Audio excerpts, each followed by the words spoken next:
shooters, loaders, and casters, welcome to Georgia Shooting Connection Friday night live stream. Hope you all had a great week. Let's go to the man of the hour. How was your week, CW? How was your day? Had a good day. Had a good day. We tested out the 400 Legend and it works. It brings Bambi home and lets him hang up in the garage. Bambi. So working good. Working good. Had a good week. Been hunting all week. Our season opened on Wednesday. Been out there every day. And this morning at 9 o'clock, I didn't finish, but I got my buck. So good. It was a good day. I got here a little too late to see the picture, I take it. Yeah, I'll send it over to you. All right. Hillbilly, how was your week? You got in the woods yet? Oh, man. Pretty good. Went to the Deer Woods this morning, and anyway, I seen a little doe kind of off over the edge of the hill, waiting for something to follow her along, and she never come on up the hill, so I didn't really see anything, and went back out this afternoon, and the wind had picked up, and didn't see anything else. So, yep, our freezer's looking pretty bare right now as far as deer meat, but we just got rain yesterday and last night. So because we get 7 days from Friday or Saturday to the next Sunday, and it's been so windy, the leaves were dry and cracky. But I just been doing that and shooting a few targets here and there. But man, great day. Glad to be on here and start the weekend. Glad you're here, bro. You bet. Rebel, how's your day, buddy? How you been doing? I've been doing good. Business is popping. We're busy at the store. Don't know how busy I'll be at the range tomorrow. It depends on how many people miss bucks and I have to come sight the rifles back in. We're pretty busy today though. And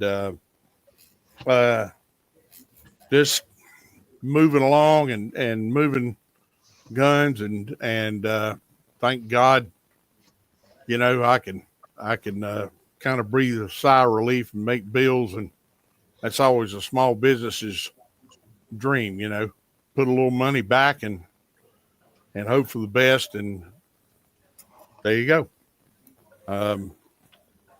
I just pray every night that the business does well and hope it keeps doing well all the way to turkey season, and that makes for a little easier summer. BAO, what you got?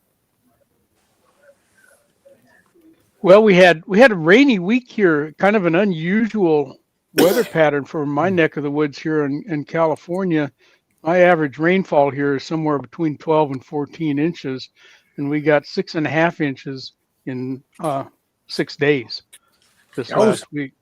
So that's a lot of rain for our soils out here to absorb, and we had some major fires here.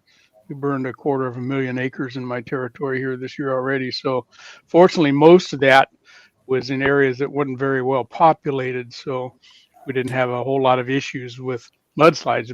But usually that's the problem. We get all these fires out here in California in the summer, and then everybody who lives on the coast, well, we've got this coastal mountain range that goes up and down the state, and they're like this, they're a 40% grade, and down that stuff comes. But it didn't happen this year, so everything seemed to work pretty well. But the worst part was I didn't get to go shooting. The ranges were all closed because they're all flooded out and stuff. So I had garage projects. I had about 500 pieces of 10 millimeter brass. I was talking to Bama Dad about that this morning, and it took me a whole week to get through that 500 pieces of brass. Time I got it all deprimed, got into the wet tumbler, got it out, got it dried, got it sized, and took the Glock smiles out of it all, and then trimmed it all and chamfered and deburred and stuff. And I finally cranked out 150 rounds of ammo out of that 500 pieces of brass. Took me all week to do that. But I got it done. So that was kind of my week. Bama Dad, how about you? What you got going on? Like I told you, I spent all day cleaning out the reloading room. Dang. Do you hire yourself out? Yeah. Seen how bad it was. It's like, like the garage that you tell the wife don't put stuff in. You open the door and you throw it in there and let the door down and hope it doesn't avalanche on them. So I took everything out and went through everything, threw a bunch of stuff away, and started stacking it all back up. Now it looks good again. But other than that, just working on the rifle. Got some live game today. Yeah. Yeah, but I don't think you can eat neighbor's cat. Uh-oh. Uh-oh. But anyway, I'm gonna go let it go to Kyle now. I've said enough. Don't incriminate yourself, brother. I don't care. It's a stray. Oh man, everything's good over here in my neck of the woods. Just the whole retail thing. Me and my wife both work retail, and it's just that time of the year. It's all crazy. And Amen. going back to reloading benches, and Jamie can attest to this. It takes me all day to get my bench cleaned up just to load one round. So if y'all ever hear me reloading something, I've been busy all day. Yeah. Other than that, it's sprinkling a little bit of rain here. Unseasonably warm, I think, but Yes. it's okay here. Jamie, how about you? How was your week, man? Good. Relatively uneventful. Tried to catch up on some sleep from last week, getting up and hunting all week long. And I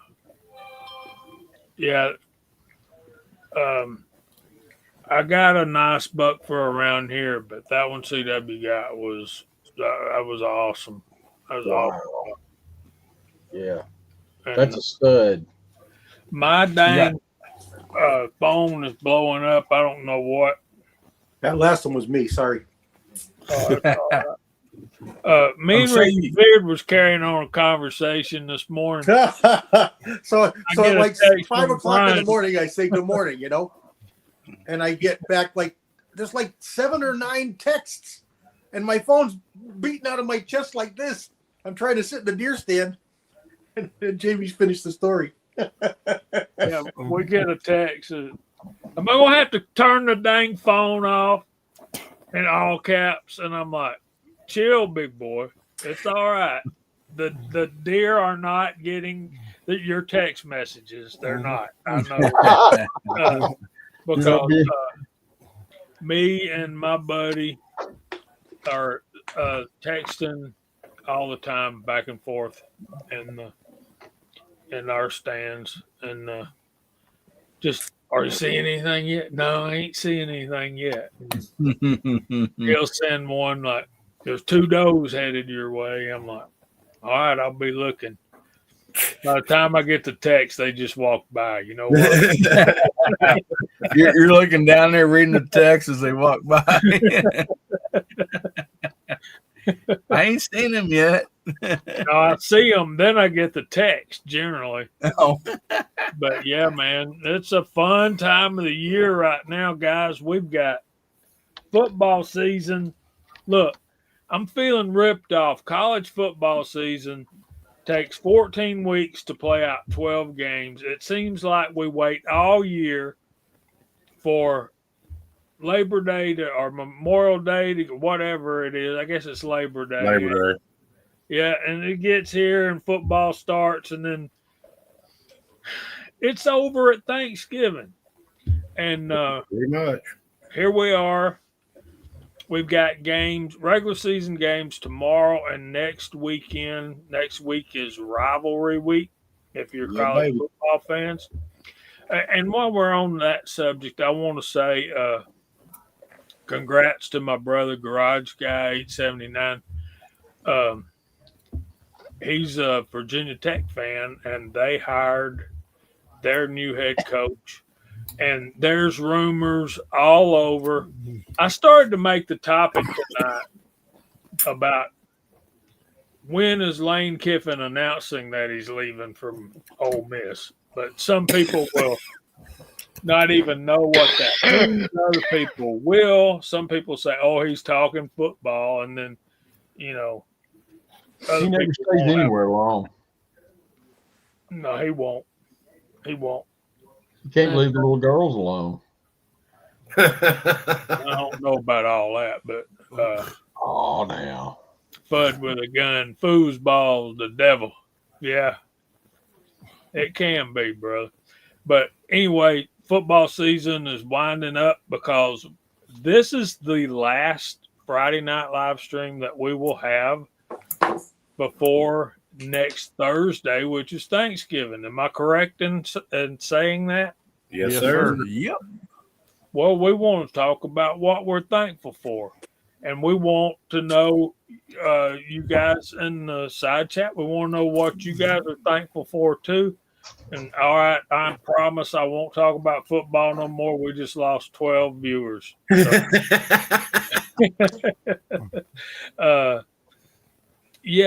So, I know we're thankful for our kids and our wives. Let me tell y'all something.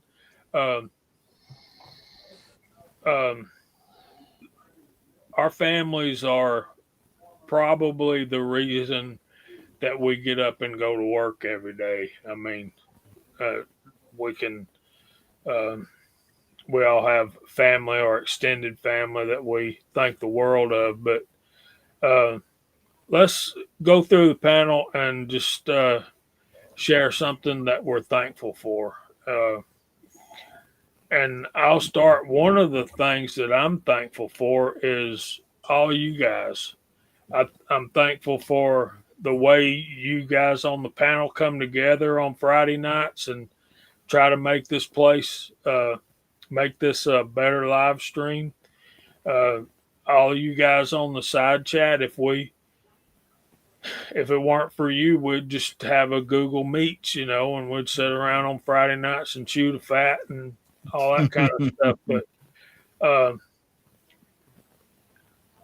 I'm thankful that we have this Friday night time together, and Mark Thomas is the same way. We've been really missing Mark. His internet does not want to cooperate with StreamYard, our streaming platform. So Mark, this coming week, let's me and you get together and try to figure this out. And I'll be off Wednesday, Thursday, and Friday, so hopefully we'll have some time. And Call me anytime too. I'll help. All right, it's thing with him, and I did some thinking, man, and we started this in May of 2018. And wow. Here we are in our 8th year of doing that. Awesome. We're halfway through 8 years. So, yeah.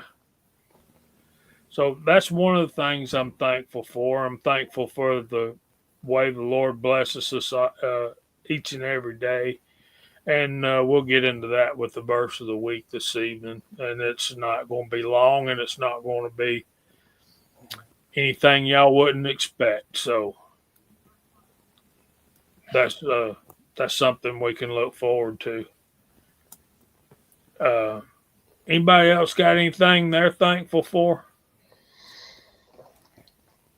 Well, I'm going to tell you, I'm thankful for, like a lot of people have said it so far, this group. I mean, most people don't know everything I've gone through, but you guys have stood by my side and been there for me and had, words of encouragement and that have helped me through a pretty rough time. And I'm really thankful for you. And I appreciate all of you and the time that you spent with me. And I've just never been around a better bunch of guys. And I'm not one for tears, but there's one about to roll out of my eyelid if I ain't careful. But you guys are awesome. I'm really happy to be a part of it. Well, we're glad to have you, brother. We're definitely glad to have you. Another thing I'm thankful for is that Walter sold his motorcycle. Yeah. I don't want to go there. That was a sad chapter of my life It that I looks had to painful, slam Walter. closed, and it slammed closed. Boy, but yeah, that was a good move on my part. Well, I- I heard you just sold it so you can get you a soft tail Harley with ape hangers. Been there, done that too. There wasn't anything left of that motorcycle to sell. Don't go get one of those old man 3-wheel Harleys. You can't do that. No, I've considered 3-wheelers and trikes and stuff. And no, What they not call the them same things? thing. It'd be like saying I got to quit shooting, so I'm going to go get a slingshot. No, not the same thing.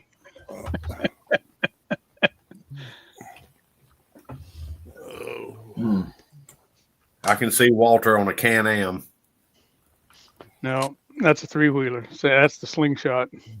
There actually is Polaris does make a vehicle called a slingshot. It's another 3-wheeler, but it's big. Yeah, At least it's a At car. least with that Polaris slingshot, That's what you weird get a looking little. thing. You look at you look in your rearview mirror and you see it coming. You're like, what in the world is that? Yeah, I know it doesn't look like anything normal. Looks like No, something- I thought I'd make 1,000,000 miles on motorcycles, and I got close, but not.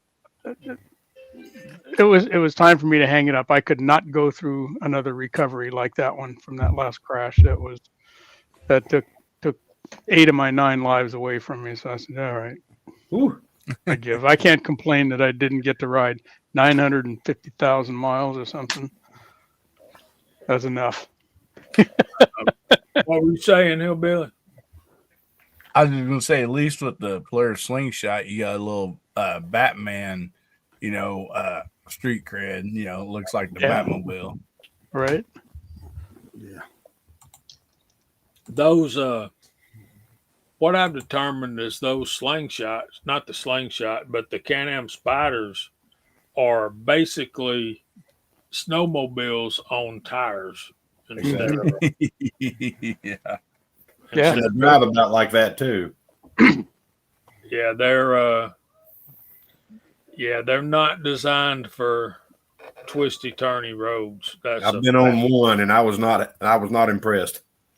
I thought a slingshot was a young girl's Miami bikini. I thought that was a slingshot. That's a double barrel slingshot. Yeah. Double barrel slingshot. It depends on which end you're talking about. Yeah, I've not thought about that. Anybody else got something to be thankful for? You I'm guys sure- on the side chat too, man.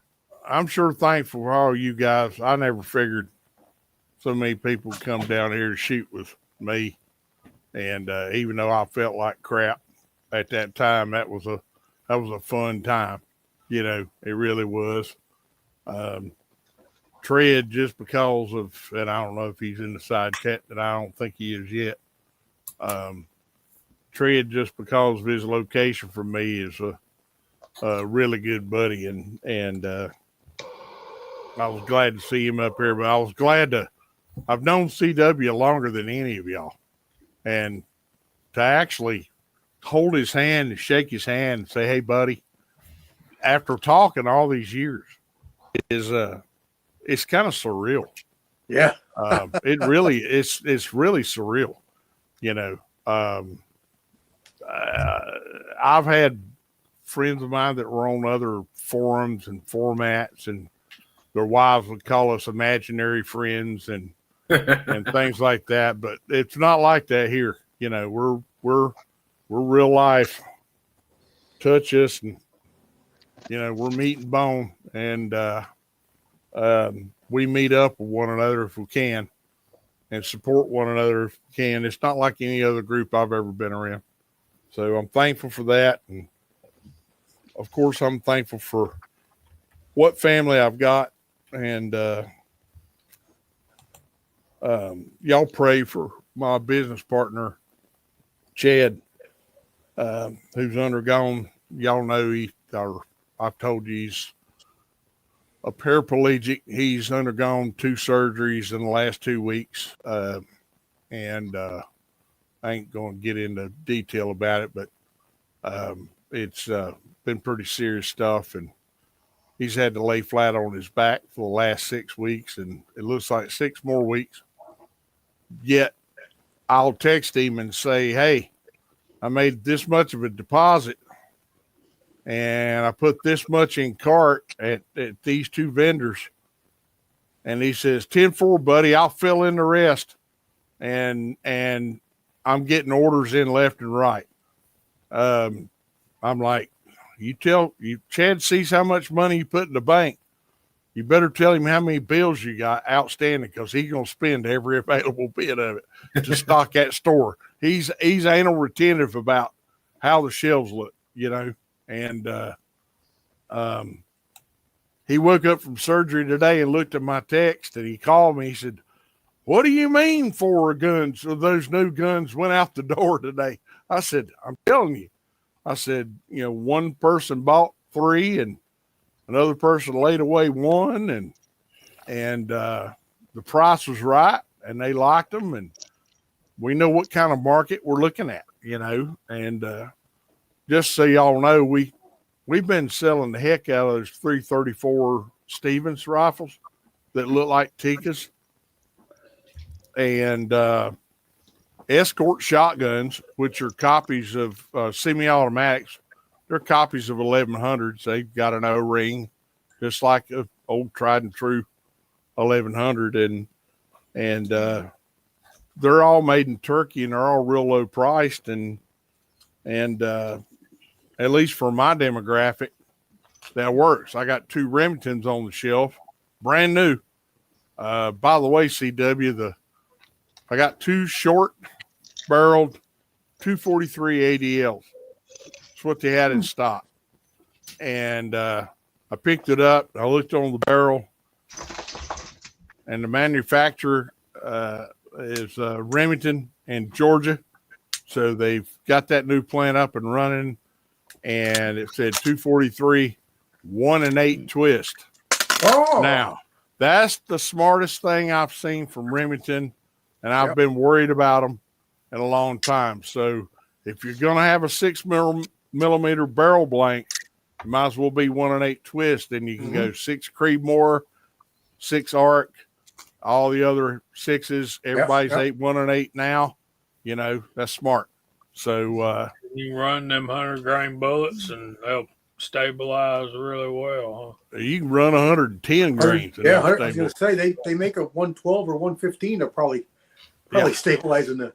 I know mine's 1 7.5. I'm supposed to. That'll definitely do a 115. Yeah. So anyway, do what? Have you seen any of them yet? Yeah, I've got 2 on the shelf. How's the fit and finish on them? Fantastic. That's good, because they dropped that a little bit. Yeah. The first new Remingtons we got, they got a Timney trigger in them, and it's a cassette trigger that has no adjustment on it. We took it out of the stock. We looked at it. You can't adjust that trigger. No way. You can replace it, but you can't adjust it. And after what they went through, I don't blame them. And some of them were nice, and some of them were a little heavy, and I'm like, okay, whatever. These 2 243s I got, both were, I checked them on a Lyman digital trigger pull gauge. They were both a nice, crisp 4 pounds. You can't ask for anything better from that factory rifle, While you're talking, let me ask you a question. And if we need to talk about this later, just say that, okay, but you mentioned us coming to shoot with you. I'm assuming we're going to do that again this coming July 4th week, are we? You're certainly welcome.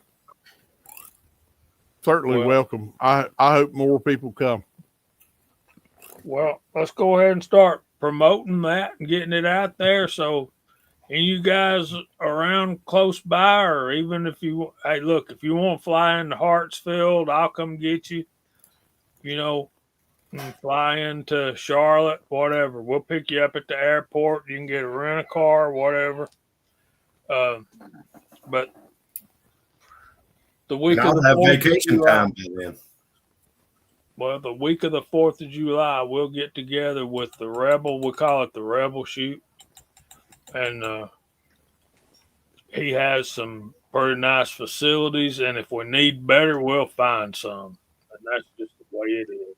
I don't think you'll need no better, but you know, we're within striking distance of 1,000-yard range, and I'm not a member there, but I can be. I can't. Well, you Dave, don't need to do that. You need to let us know the name of this range, and we'll have our friends who me and CW are both well acquainted with, have them call them and make them an offer they can't refuse. That would be Hawks Ridge range in I forget the town, but it's up in the mountains of North Carolina. There's been a lot of IBS records set there, and somehow or another they lost their IBS accreditation, and they've gone with somebody else. They're doing a lot of PRS stuff now, so there's a shitload of steel. So I had a friend that just went shooting up there for the first time, and he took his tactical 300 Norma, which I figured that'd give a grin off of CW, but because that's a little known butt kicker, and I mean it's a butt kicker. And Little he brother always, of my big lady. Would that Yeah, be he- Ferguson, North Carolina? yeah, that's exactly where it's at, Kyle. Exactly, Ferguson. It's kind of between Taylorsville and Lenore. The last group IBS record was set there by Mike somebody. He's from Georgia, and his 1,000-yard group was 1.14 inches with a 6 BRA, and just unbelievable group. I mean, most people, 1,000 yards, yeah. most people would crap if they shot that at 200 yards, and he shot it at 1,000. You know, just amazing group. And It's just northeast of Asheville.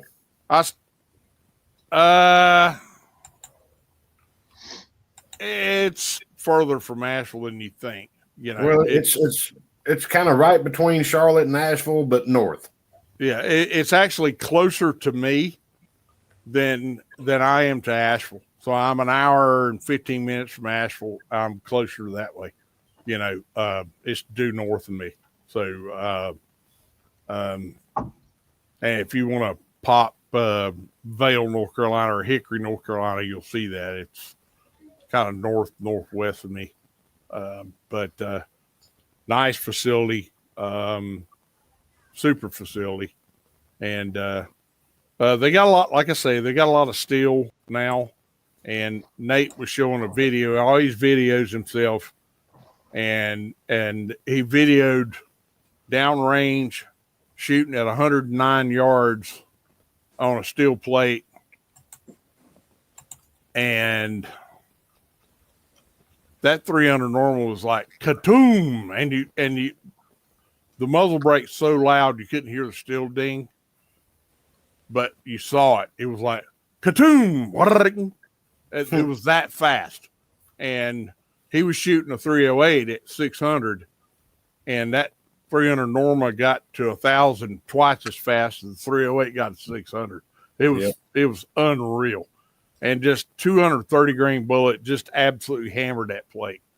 I said, you got no reason to be shooting anybody's plates at less than 500 yards, son. And he said, I but just about destroyed one at 500 yards because it was sitting in wet, kind of wet dirt because we had some rain, and he hit the coyote right on the rod that stuck in the dirt, and it just went pooh and pushed it over. I mean, you know, all else things fail, a 30 caliber moving at speed, especially a heavy 30 caliber, that talks, that separates the men from the boys right there. Yes, You sir. know, Well, Jeremiah Johnson preferred a 50 cal over a 30 cal. it was a genuine hawking, by God. But it wasn't running up to speed. So with that, let's call out the side chat. It's 8:32. Got any ideas, Walter? Well, I was thinking just thanks. How's that? Absolutely. Wonderful. There it is. There it is. Here they come. Dale Pope, I saw Kyle Lusk win a $20 bill shooting the 308 at 1,000 yards, cold bore, Mm. and nailed it first cold bore shot. I love a rifle that shoots great on first shot. All right, Weatherby's a good one. Yeah, Weatherby shoots. That scope he's got is junk, but we'll talk about that later. Well, Jamie, I don't believe I'd say that because I put my dope in there and shot it cold bore at 1,000 yards. And won $20. Yeah. Exactly. Yeah. So I can't shoot it, but I got old bad eyes. So Yeah, Jamie, he got behind it the other day and he goes, well, you say fourth tick up, huh? I don't see the ticks. yeah, first vocal plane will ruin you when you got glasses. Anyway, Bama Dad was in first. He's on the panel in the side chat. And he beat Walter, who made it up. And Walter was in second. He's on the panel and in the side chat. So is CW2A. Hillbilly is also on the panel. Mike Hester is also on the panel. Andy 79Z28 is out there. Fudd with a gun. What's going on, brother? We're missing Andy too. Crash, Rack, and Shoot. Welcome in here, man. I think I know who you are, but I ain't saying. Glenn Davis, Andy 79Z28 again. Walks Fletcher, Bobby Barlow. 67 Rebel SST AMC. What's going on, my brother? Edward Petty's out there. Papa's Place. Dwayne 7834. Ozzy Osbourne. Paul Loud. Ron 2A Matters. Kyle Lusk on the panel as well. Dale Pogue. James Pollard. Mr. Pollard. Garage Guy 879. My future co-host of a college football talk show. Last of three. Welcome in, buddy. James Pugh, Rollis Carvelis, Rich B, Dwayne 7834, Alaska 1 Andy, Mark Thomas, our missing partner in arms. We're going to get your internet straightened out, brother. We will. And I think we're up to date. Let me keep scrolling. And that gets us up to date for the moment. And we'll try to keep an eye out for new folks coming in. Mr. Pollard, I really like your avatar, dude. That reminds me of the old 007 movies. So that's pretty cool. Anybody else want to say anything they're thankful for? I think y'all pretty much got everything nailed down. Y'all pretty much said everything that I was going to say. I can give you a funny story that I'm thankful for. When I first started reloading, I'd go over to my friend's house and, I'd show up with supplies and he had the equipment. And so I'd bring more supplies and all that stuff. And, I finally got my own press. And so I went over to his house and started gathering up all the stuff that I'd bought and that kind of stuff. And his wife was just sitting there watching us. We're out there, and he calls it the wormhole, little storage building in the backyard. That's where he does all of his reloading. And we're divvying everything up. I'm carrying stuff out in milk crates, and she goes, "Y'all look like a dang couple that just got divorced. Are y'all fixing to cry and everything?" Well, maybe. Yeah, maybe. It depends Anybody on whether else? I got these dies set right. or Yeah. not. Yeah. Yeah, Go ahead. man, there's so much to be thankful for, man. So many, great stuff where he said, yeah, I'm thankful for, my Lord and Savior, this community, being a part of all this is just amazing. So many great friends, found. And of course, like we talked, and Jamie said earlier, we're always thankful for our family and our friends. And, but yeah, just being a part of the, finding, this community and being a part of it's just been amazing. But I also had something else here I was going to share that I'm thankful for. This is heading my way.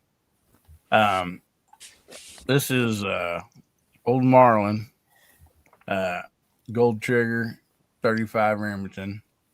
And I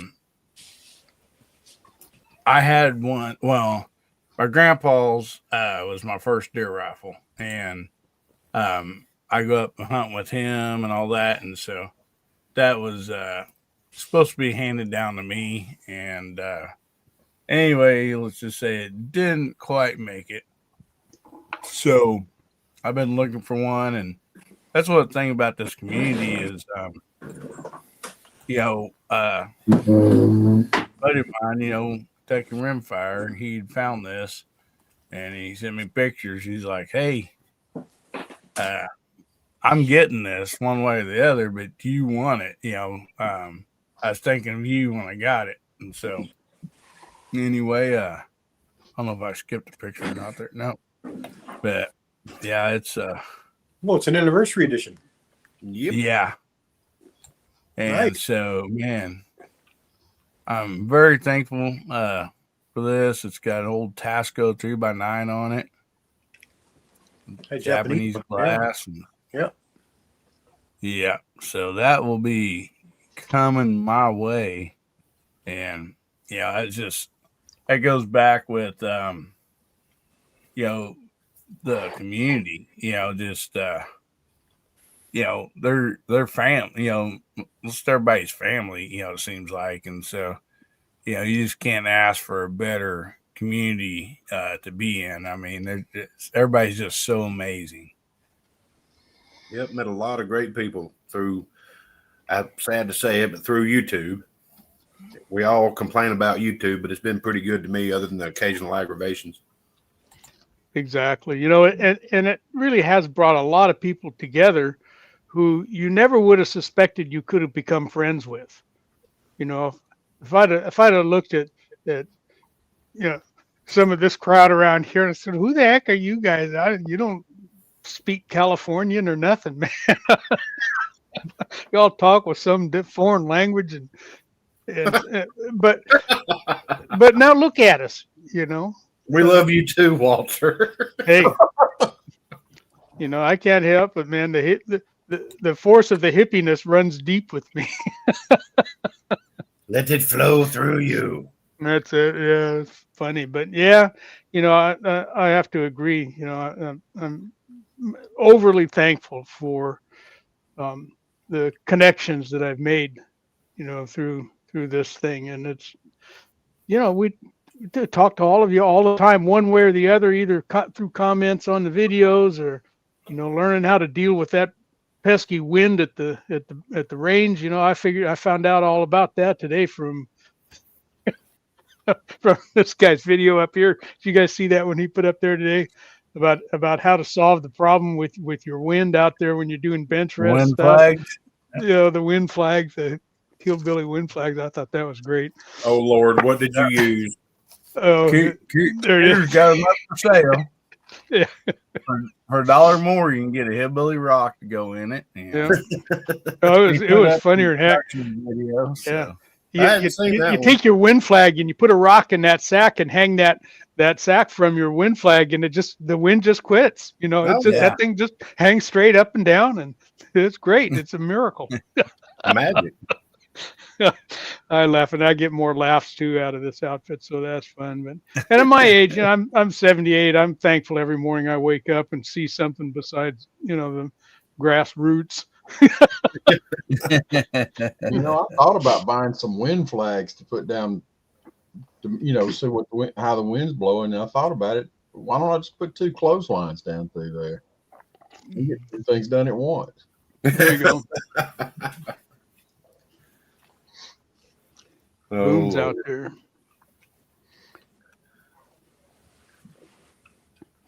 Yeah, Hillbilly, I'm gonna have to look that up. I didn't get a notification on that one, or if I did, I didn't see it. Depending on when you post. It's worth a watch. It's not all that long. It's funny. I didn't get home out till today. around 2:00 in the afternoon. So Yeah, they sell for $5 a piece, but he's got a special deal running. They're 3 for $18 if you buy 3 of them. oh, what a deal! But what discount code you got to use? Hillbilly 1. Yeah. GSC 3. If you use the code GSC BR5 or not. you'll get $1 off each one. Yeah. Get 3 for $15. BR 549. Yeah. You guys are so amazing. I'm telling you. Walt's been reloading since 1958. Good. Ooh. Dang, he had to reload in the daytime because they didn't even have lights back then. Yeah, that was before electricity. I want to talk to Walter about something. Last week Walter wasn't feeling well and he wasn't able to join us. But one of the reasons I picked the topic I did last week was because I wanted his input into.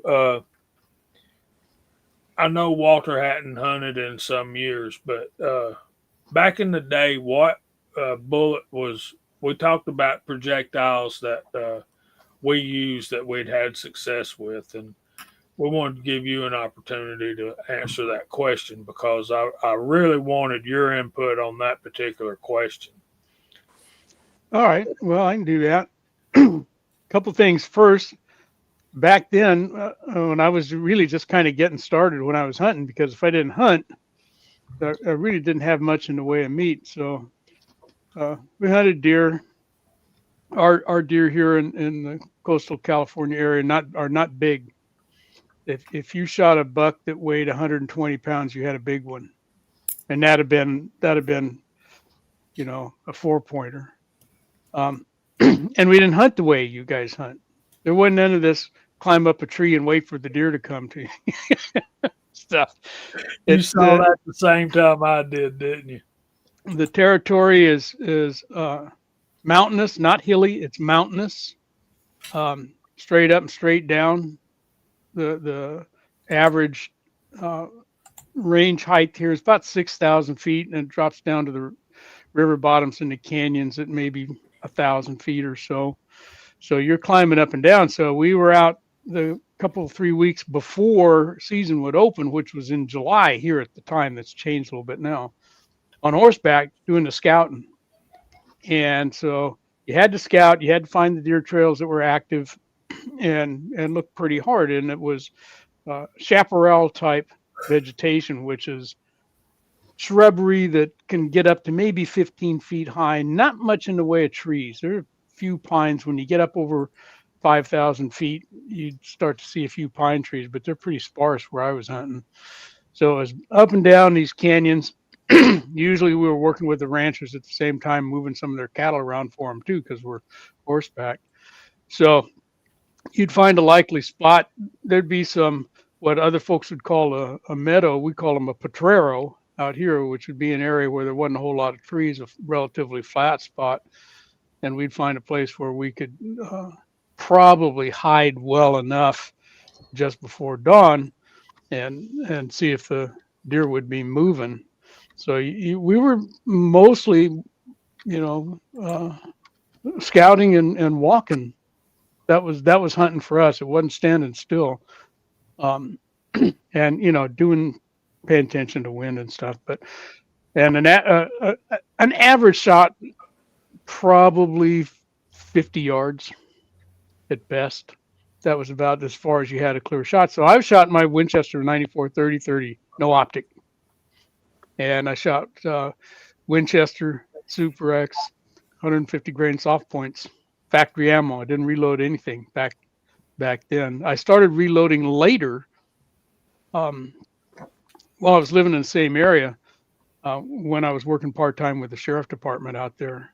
And I started reloading because my backup gun was the Model 29 that some of you seen me shoot, at 29-2. That's when I got that way back then. That thing's 45 years old now.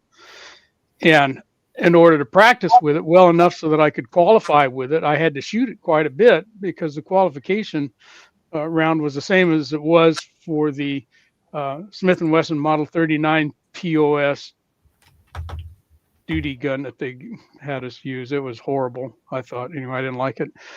But you could use your backup weapon if your primary issued piece was, at the armors, or was broken or something. So mine handily was broken most of the time. So I had my Model 29, but you had to qualify with it monthly in order to use it and carry it. So I had to practice a lot. And at that point, the remote post where I lived was easily 100 miles from the county range. So we had to practice out there. We didn't get, you had to use your own ammo. Anyway, that's why I started reloading, was for the 44 mag. And I didn't load any rifle stuff. It wasn't worth it to me. I had that rifle sighted with Winchester Super X ammo. That, you're going to shoot 3 rounds a year, 2 to sight it in, 1 to shoot your buck. And that was pretty much it. So any other hunting I did was with, there you go. It was with, except mine was 30-30. And shooting rabbits. We ate a lot of rabbits. We had cottontails and jackrabbits. We ate those guys all the time. And then I also hunted quail, the California Valley quail. And that was my Remington 870. And again, shooting factory ammo, Winchester Super X. I forget now what the designation was. It's been so long since I bought that. It was either upland game or pheasant. Anyway, it was a 4-shot. Number 4-shot out of that 12 gauge 870. And that was a great shotgun. I sold it like an idiot. A buddy said he needed a shotgun, and I said, well, take mine and use it. And then he said, well, I'll give you $300 for it. Okay, I wasn't hunting anymore. So anyway, that was me. I did not reload for hunting at all. I used factory ammo because it worked, and I wasn't shooting enough of it to matter. Now I reload for 30-30 and shoot it once in a while out of that same gun, but I didn't hunt with reloaded ammo, or hand-loaded ammo, I should say, because I had no need to. So that was kind of the deal. And ultimately I moved into town and got older, and just easier to hunt at the grocery store. You could hunt 2 things at once there. You could hunt food and, well, You can hunt 2 different whitetails. Well, that's what I went back to, was the tried and true Winchester Super X with the power points. And that second box I showed is basically, it's the same round, except for they just changed the box. Now they've got one called Deer Season, and I don't know the difference. Maybe it's a little bit different bullet. I don't know, but those Winchester Super X is just what I started with back in when I started hunting again, because I'd used them back in the 70s and 80s, and they worked back then. And I bought some, and they worked, and 2012 when I started hunting again. The big difference was in 2012 when I started hunting again, we actually had some deer in Georgia. Back in the 70s and 80s, there were no deer. And like you said, Walter, a good buck around here was 120 pounds. Yeah. And it still is. And that's what the one I killed earlier this year, it field dressed at 120 pounds. Yeah, that's a good one. That one that CW shot today, field dressed at 184, which is that just blows my mind. You know, he told me that, and I go, "Holy moly!" You know, you take 2 men and a boy just to haul that out of the territory we have here. Like I said, here, you know, the season back then was in July. It was hot, and it was steep, and you were on foot. You know, usually we had a horse up there somewhere, but you didn't have the horse next to you when you were stalking. You know, but we had a cow cabin. Well, my buddy rancher had a cow cabin. We'd had to leave the horses in the corral there, and hike to where we were going to hunt. And that horse will probably give you away. Oh, yeah, or run away as soon as you fired the first shot. Some of them were better than others at that. But you know, if the deer decided to run downhill, which was he only had two choices which way he was going to run. He was going to run downhill to the left or run downhill to the right, because you were up on a ridge top someplace, and they could go down and drop 1,500, 2,000 feet down easy. And now you got to not only get down there with all of the yucca and the rocks and the steepness and the shale and the cruddy terrain and go find him, but now it's 11:30 in the morning time you get down there, and it's 92 degrees and dry, and you get your deer, you know, gutted and dressed, and you still got to haul 90 pounds over your shoulder. And now you got, you know, ticks and fleas and blood running down the crack of your butt, sweat and everything else, trying to get that sucker back up the hill going, how badly did I really want to do this? I could have made enough money bucking hay down on the flatlands to buy this much meat in the grocery store. That sounds in less time, you know. That sounds like a great way to spend the morning, Walter. But, you know, it was fun. And I think knowing what I know today about hand loading, if I were still hunting today, there'd be no doubt that I'd use hand loads. You know, that's part of the game. You know, and I know I could make better ammo than that Winchester stuff. But yeah, it's notoriously bad. But dang, man, it works. It works. Yeah, if it's only got to go 50 or 100 yards, and again, that was. I don't think I ever made a 100-yard shot. I might have one that was close. It was one of the first deer that I shot up there. Well, I can hunt over hayfields. I've shot them at just under 200 yards. Yeah. Need an optic for that, but yeah, with 270. So that first deer I killed out there, I was probably, and I didn't hunt as a teenager at all. It just wasn't an option. I was busy doing other stuff, and we just didn't have the opportunity. And I didn't grow up in a shooting family at all. My dad never really shot once he left the Army, and until we had a guy about a half a mile down the road from where we live got murdered, and then he made sure that the girls in the house knew how to shoot and whatnot. But anyway, it wasn't a hunting family at all. I hunted rabbits and stuff with my 22s, just like every other kid did down in the creek bottoms and whatnot. But I was working for the sheriff department up there, and right after I moved out into this area, went through the academy and all, and the other deputy says, "Well, let's go hunting." Yeah, I said, "Okay." And he says, "What do you got to shoot with?" I said, "I got this 30-30." So that'll do. Let's go. Can you shoot? I said, "Yeah, I can shoot." And so we went up, and he goes, "Look, you see that one over there?" And it was maybe 75 yards away. It was kind of a long shot, I thought. And I said, "Yeah, but I can't put horns on it." And he says, I'm looking at it. I think he's a 3x3. I said, "You think, or is it?" I said, we're cops. We can't go down there and, you know, with a doe, you know, or something you can't hang a ring on. He says, "Yeah, no, it's a good one. Bust him." So I shot him and says, "Oh, good shot." Oh, so now let's go see if he's legal. You. Fortunately, it was. That was the Walter, first year. why was y'all sitting in July? That's what's bizarre to me. It's California. Yeah, well, I know that, but I just wondered what was the reasoning behind July To make it where you had to be out there when it was 92 damn degrees. Yeah, probably. You know, and shut up, Kyle. Yeah, it wasn't. You know, about waiting until the bucks were starting to rut and stuff. It was about population control Okay, for the deer. it's more deprivation than anything. Yeah, more than anything else. And so, The in thing different about parts of hunting the here in state, Georgia- there's like 20 different zones in this state, and they vary. The hunting seasons vary from July all the way up through November. Wow. You were Wow. talking about your average shots being around 50 yards. Yeah. That's the thing about hunting here in Georgia. Anything over 50 yards, you're liable to run into your neighbor's fence. Yeah, I can see that too. So, and the territory I'm talking about is national forest.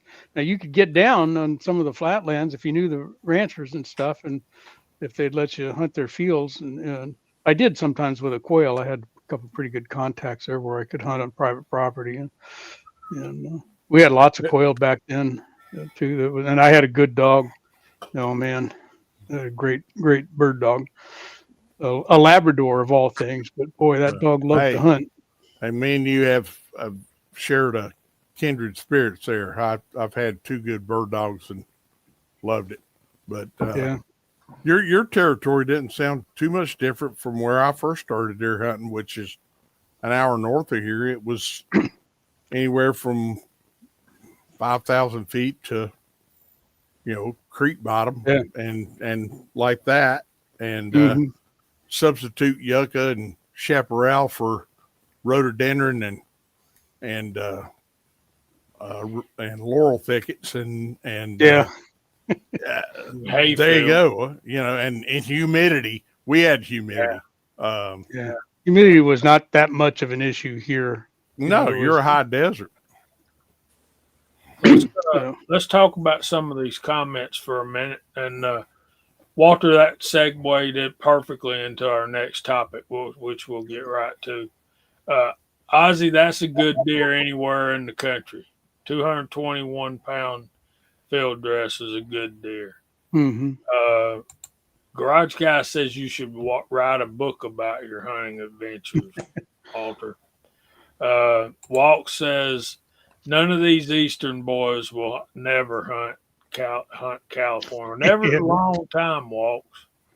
But, it's different, and it's interesting to talk about it because you still get your deer. You just get them in different ways, and different techniques. And it's good to kind of swap stories. So you had to do what to go? Yeah. And, I would like to travel to hunt deer, but I probably wouldn't go to California. I'd probably go to North or South Dakota, Montana, Kansas. I mean, there's a lot of big deer in this country, and we're blessed. Missouri's got some big deer. Kansas has got some huge deer, but they only got 3 days out of the year you can hunt. That's crazy talk, man. And I would just stay in the woods for 3 days. I wouldn't come out. That's what I'm saying. They're not consecutive. Right. Yeah. I'd turn into Sasquatch. Just stay there for 3 days. Right. Look what Hobby's Hobo, what Mike said up about when he was a kid up in Canada there. 10 months long season, no limit. Oh man. Yeah, they're big enough to wear cowbells. Yeah. Fuzzy Fort. Today's deer hunters can't walk into a woods unless they're on their four-wheelers. Well, if they're on their four-wheelers, Fuzz, they ain't walking. They ain't walking anyway. Yeah.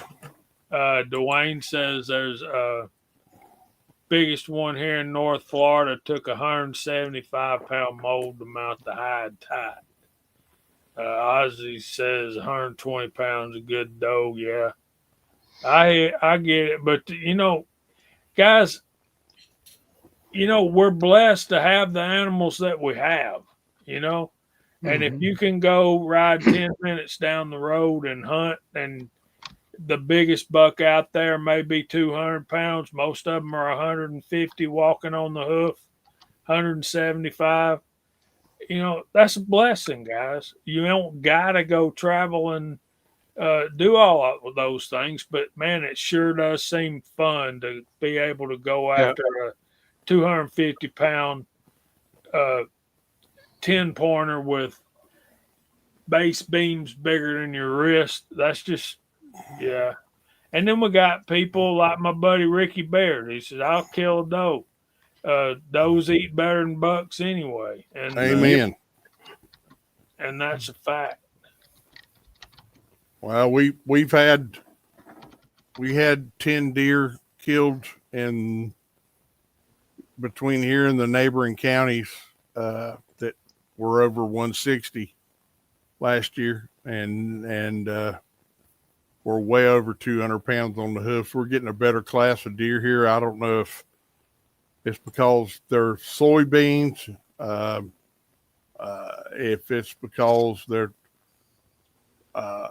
people are feeding them better. I can't hardly believe human interaction could throw enough minerals and food in the ground to affect their deer. We went from 1985 no deer to 2025, and we've got real trophies walking around. And I got to think it's agriculture, because no one plants millet and milo anymore, which I kind of mourn, because like Walter, I'm a bird hunter, and I miss my bird dogs, and I miss that afternoon jaunt with the bird dog and flushing a couple coveys. But soybeans and corn have raised really big deer here, and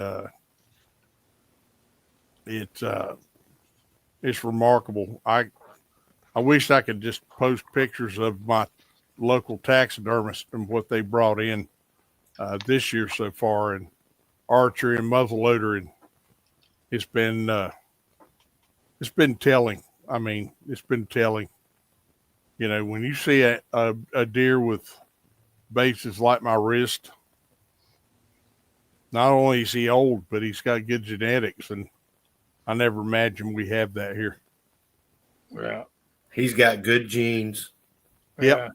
Just like Sydney Sweeney. All right, let's go back to what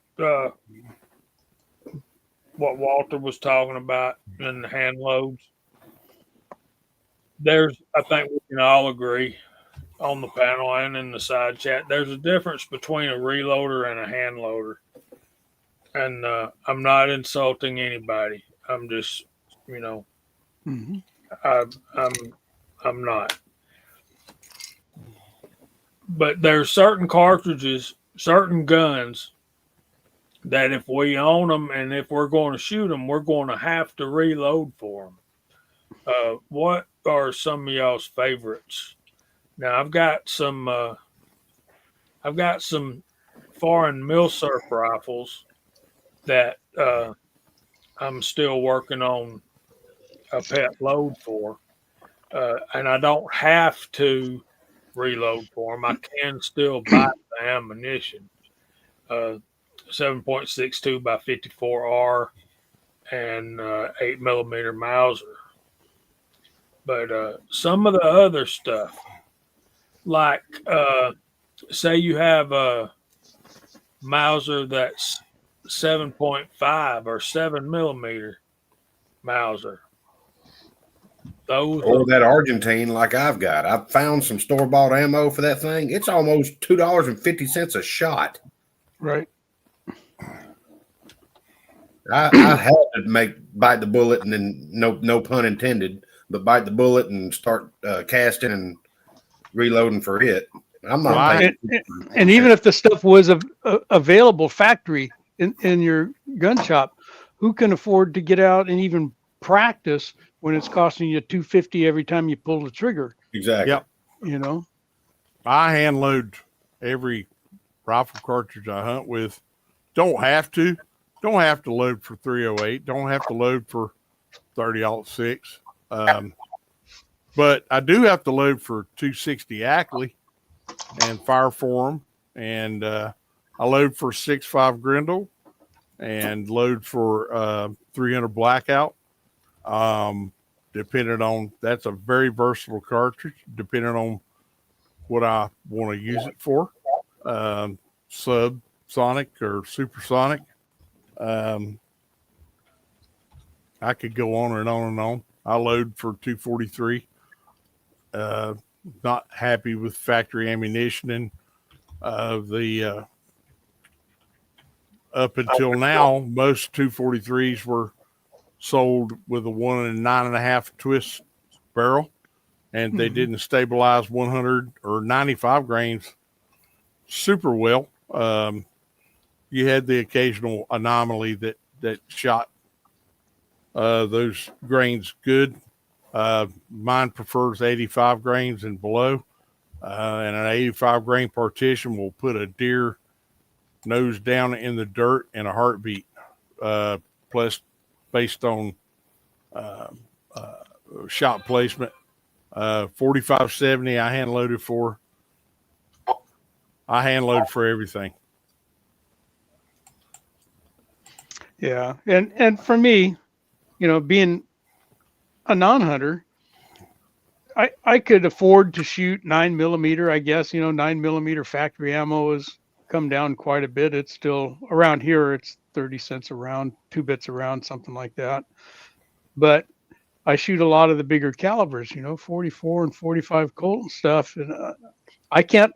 On retirement salary, I don't know where I'm finding the money to buy all the molds I've been buying. I'm borrowing against my own retirement, I guess, but I'm not about to go pay, $50 for a box of, 20 rounds of 44 Magnum. I just can't justify doing it.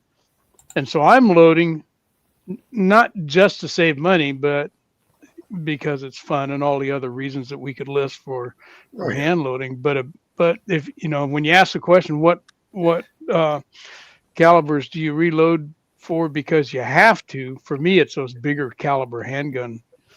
Yeah, 44, 500 Smith & Wesson. Good Lord. Yeah. Well, even buying 44 Magnum is cost prohibitive. Yeah, 41 mag, same way. 35 Remington is too. I actually saw some 35 Remington loaded ammunition for sale the other day. Oh, I sold a box today. The man asked me if I had 35 Remington. I said, sure do. It's right behind you. And he just grinned real big. Reached over. He said, Lord, y'all got 10 boxes. I said, yep. He bought 1 box. He said, that's all I need. I'll do him 5 years. Yeah, that's it. I told him, I said, you notice we didn't gouge the price. He said, I noticed that. It was 40 and change, but we didn't gouge the price. Last time I saw 35 Remington on the shelf, they were, it was either Hornady or Nosler, I can't remember, but they were pointed bullets. Like FTX? I'm like, well, that kind of defeats the purpose, don't it? Well, they say that you can back them up, but I don't trust it. They tested that FTX bullet like a 15-foot drop, and it hurt me to watch Hornady test that because they were actually dropping a Marlin rifle off a ladder, bam, with loaded mags in the tube. I still don't trust it. It's got a squishy tip, Well, I mean, they can brag about their squishy tip all they want to. I don't trust it. Well, that's why I reload for it. No. Yeah.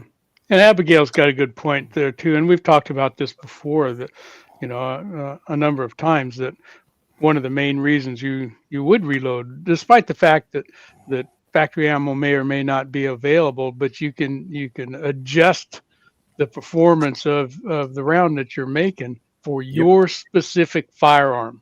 Yep. Exactly. Whereas, you buy Winchester or Remington or Magtech or whoever's ammo, and they got to make that stuff that'll fire in anybody's gun, not just yours.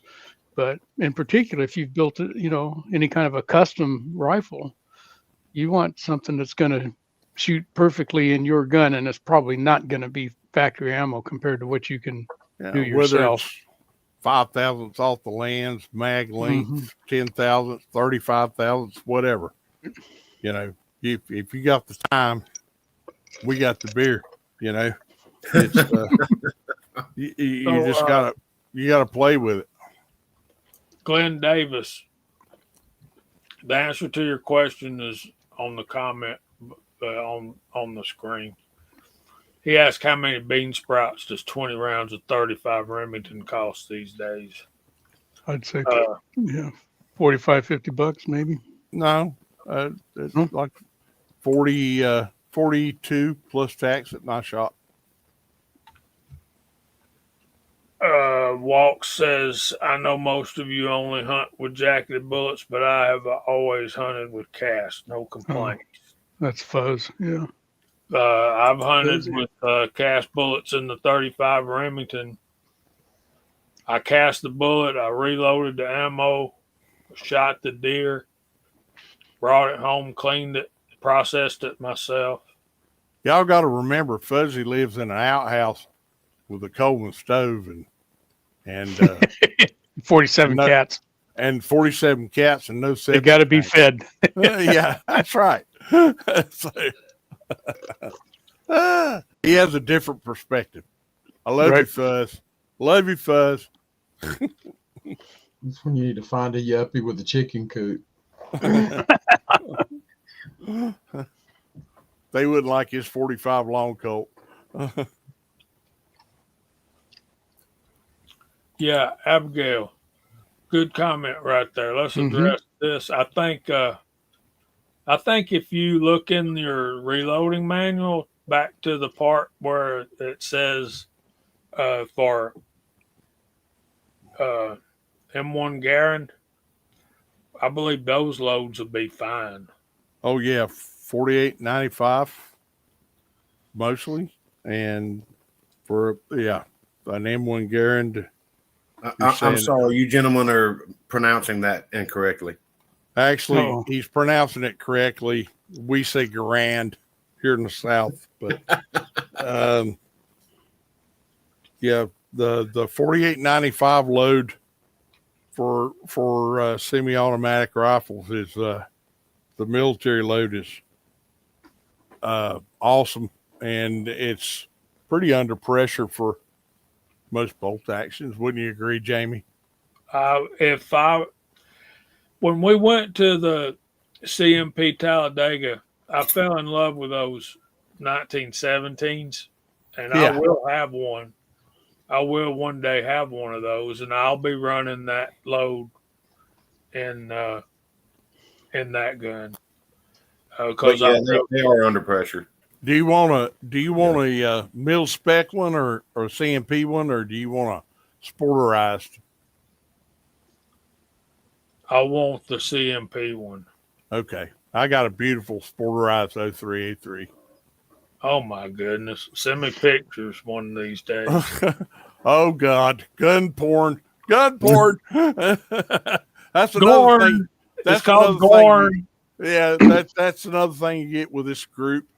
We all love what we love, and we send each other pictures of stuff. I will send you a picture of this rifle, and it is gorgeous. It's deep charcoal blue and kind of a light stock for my liking, but still a pretty rifle to be sporterized. And the old guy bought in that and a 30-40 Krag that had been sporterized, and it has a deer carved on the stock, and the deer's kind of smiling.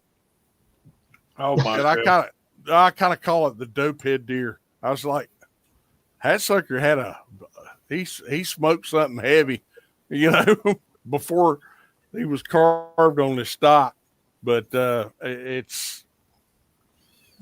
I wish I could have a 30-40 Craig that had been untouched. That would be worth a lot of money. But You doggone right. you don't There's never find Preacher's them. Day Off. Y'all say hey to Preacher's Day Off. Hey, Preacher's Day Preacher. Off. Hey, preacher. What a smooth action on that Craig though. I wouldn't be scared to hunt with that cartridge at all.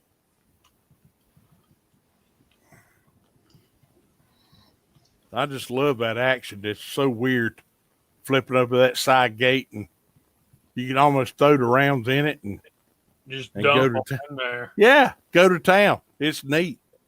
You just kind of have to tilt it to the left. Yeah, that's right. Shake it a little bit. Eventually it'll fall in there. Yeah. Yeah, but you know what? Teddy Roosevelt said, hey, that's a whole lot better than what we was carrying up San Juan Hill. You know, when they were getting shot at by 7x57s. That was the stopgap. That was the stopgap. That 7x57 is a hand loader's dream. Oh, yes, sir. You But- can do so much with that. You can imagine charging up San Juan Hill with a lever action and they're shooting Spitzer bullets at you. Ballistically Well, I think they were superior. shooting those 30-40 Craigs at San Juan Hill. Well, they might have been. I think they were shooting lever actions and I can tell you this, Rebel. The military, U.S. military, never officially adopted a lever action rifle for a military weapon. no, they didn't. No. I was going to say they might have still been shooting the trapdoor Springfield at that time, but Soldiers just bought them on their own. getting shot at by a ballistically superior bullet, even though we won that skirmish, that'll teach you a lesson. You know, That led to the creation of the 03 A1 or the 03. yeah, that's right. Which turned into the 30-06. And the 03, we had to pay Mauser royalties on. Yep. For a long Paul time. Mauser sued us, the U.S. government, and they sued Enfield, and he won. He got royalties Yeah, on both, and he should have. Yeah, he should. Preacher's Day Off's had a dang good season. All out of buck tags, 8-pointer on opening day and 10-point the second Saturday. Dadgum, preacher. Preacher, you got my phone number, man. Send me some pictures. I know Yeah. you took pictures. I know that deer's laying on the ground and you got that rifle laid up there on it and all that good stuff. We need And it's going to be on your Christmas card.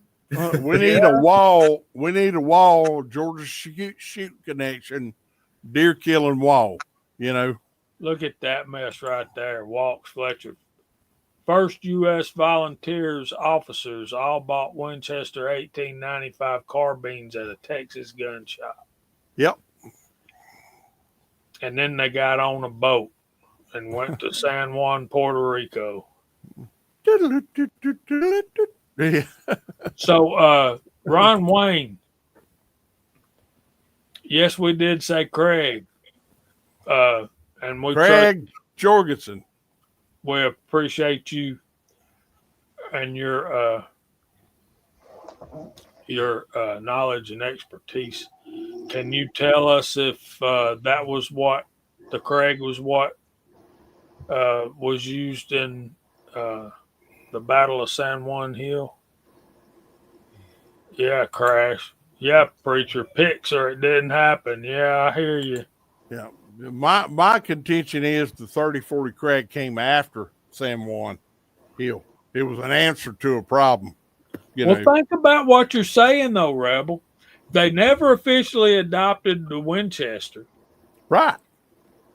and the 30-40 Craig was after that, which I'm probably thinking so it may have been.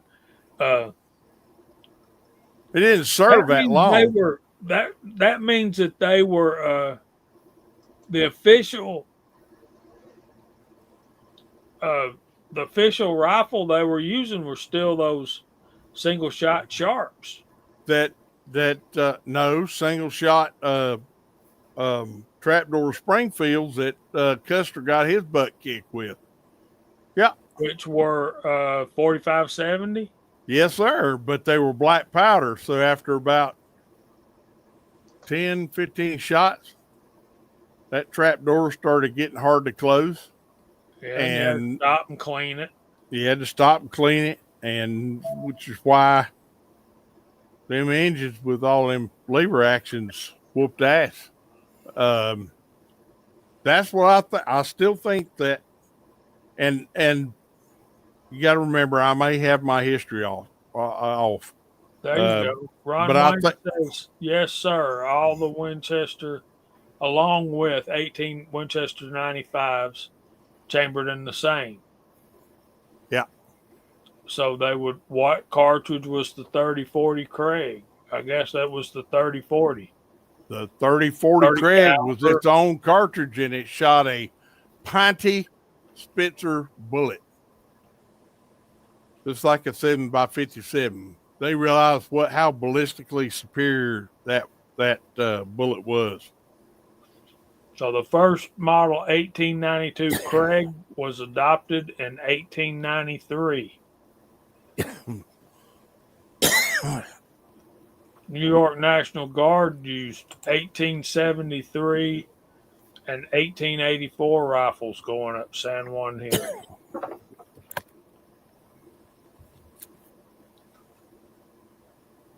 $1873, that's a Winchester lever action. Yes, sir. With a pistol caliber cartridge. Yep. And they're getting shot at by basically what we consider a modern cartridge today.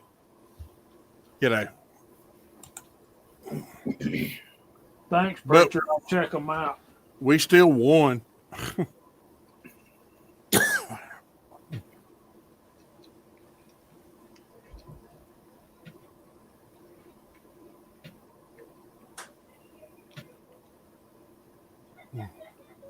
I ain't got them yet.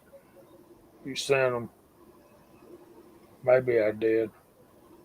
Yeah, there they are. Ooh, Lord have mercy. Show and tell, show and tell. Yeah, this ain't fair. You got to figure out a way to post them up here. We need some Dorn. That's deer porn. Dorn. All right, let me get that's different than Gorn, which is gun porn.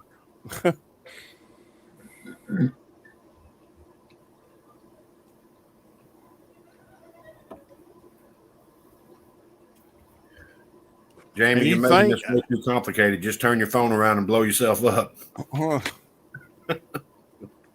At that time, I think didn't the Navy go with a 6mm Lee Navy cartridge? That was kind of oddball, and seemed like the whole military was kind of foundering over more high performance round at that time. And then the 03A3 just settled everybody's hash.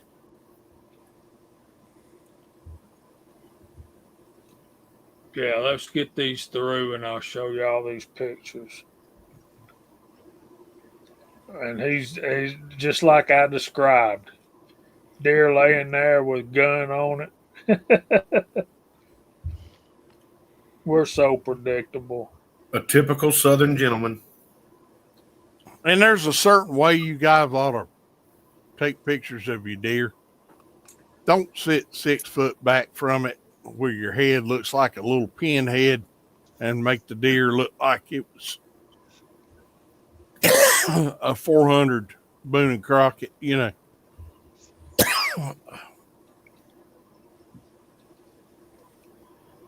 Take a picture with the deer with a gun on it and you holding it and looking at the camera. Yeah, put the head up on your knee. Exactly. Dang, CWS a nice deer, boy. It really is. Thank you. CW's killed some nice deer. Yeah, he has. You ought to see his room in there. Well, y'all see it every Friday I night. see it all the time. All right, preacher, you're gonna have to help us out here. Which one's which? Well, one's an 8-pointer and one's a 10-pointer. Tell us about these. Yeah, one. Well, two, you're saying them three. before I do, Kyle. Yeah. This would be the second one then, the 10-pointer. What'd you shoot him with, preacher? Don't matter. They're dead. A gun. No, we want to know. We want to know what cartridge. There's no degree of dead. Always remember that, fellas. Rebel said that. That's a Rebel quote. There's no degree of dead. Nice big heavy body. Look at that. Lord have mercy. That My is a goodness. nice deer. That's a mature deer, too. Yep. I'm gonna blow my screen up, get a better look at that. That's a hoss cat. I'm doing the same thing. I might can do better. Oh man. Let That me big old dome head he's got. Let me download the picture, then I can crop it.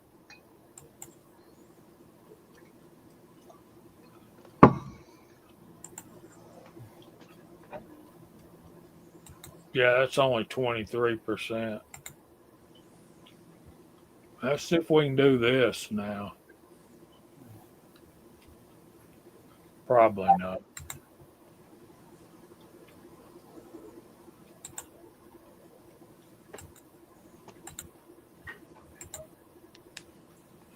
He shot that with a Tika 243. That's a man after my own heart. How about 243. that?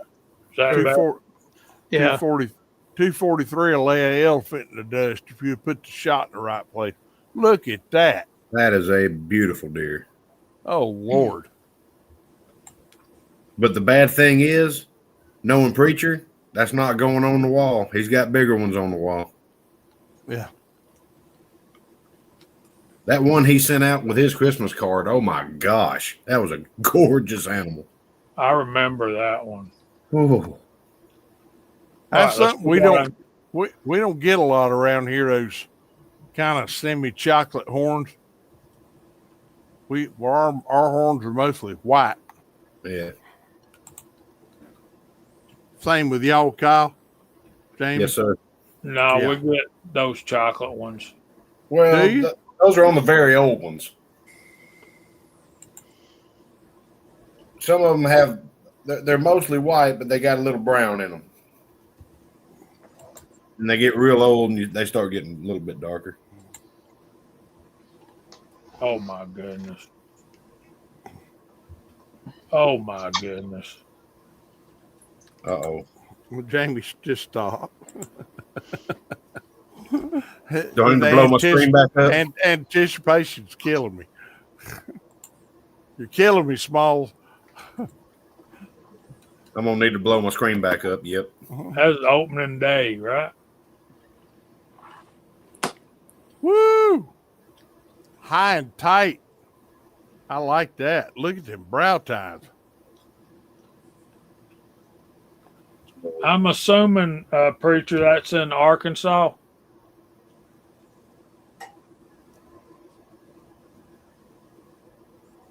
Yeah, there you go. At 243 square on the point of the shoulder. That deer probably didn't move.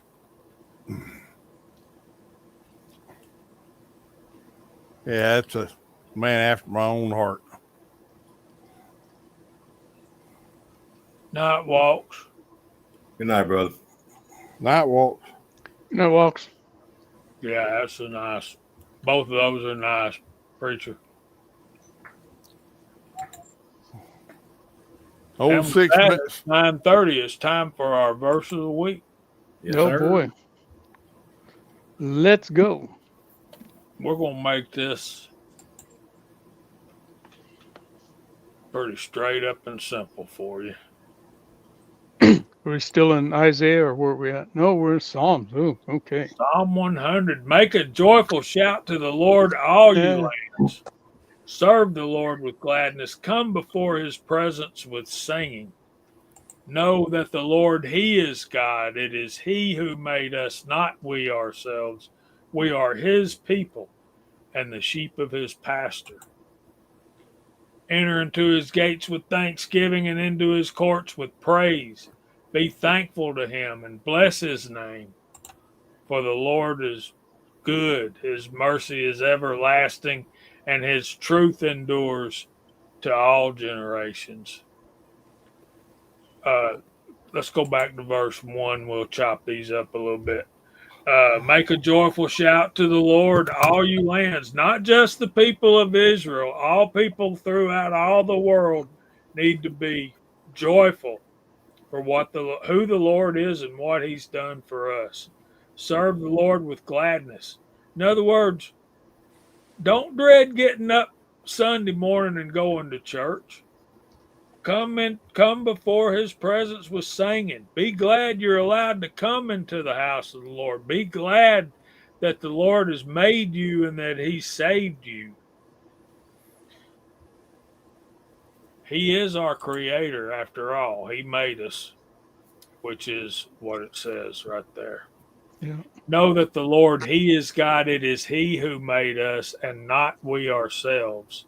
We didn't make ourselves. We didn't get here by a big bang. We didn't. I take that to another level too. It is he who has made us.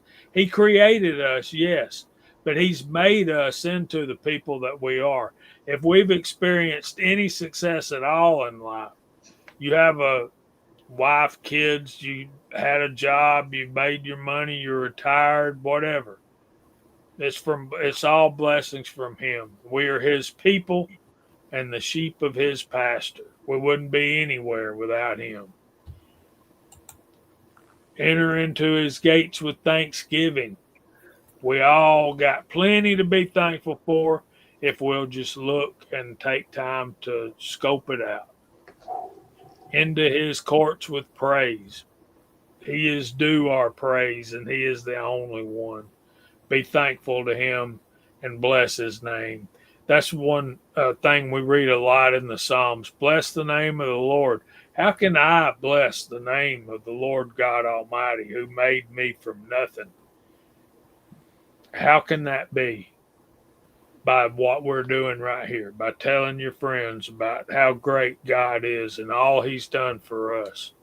For the Lord is good, his mercy is everlasting, and his truth endures to all generations. The Lord God is good. His mercies are renewed every morning. And when people say, you hear people on TV, and I've shared this with y'all before, you hear people, particularly crime victims, and they say, all I want is justice. And my thought goes to, no, all you want is not justice. What you really want is mercy from an almighty God. That's what you want. And his truth endures to all generations. Our kids, our grandkids, their grandkids, and their great, great, great, great.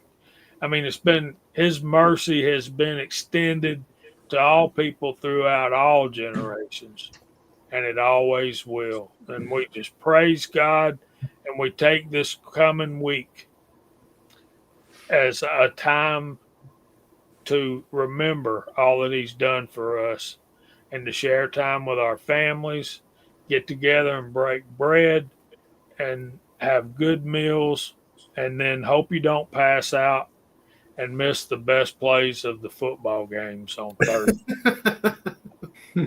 So praise the Lord. Thank you for your mercy, Father, in Jesus' name. Questions or comments?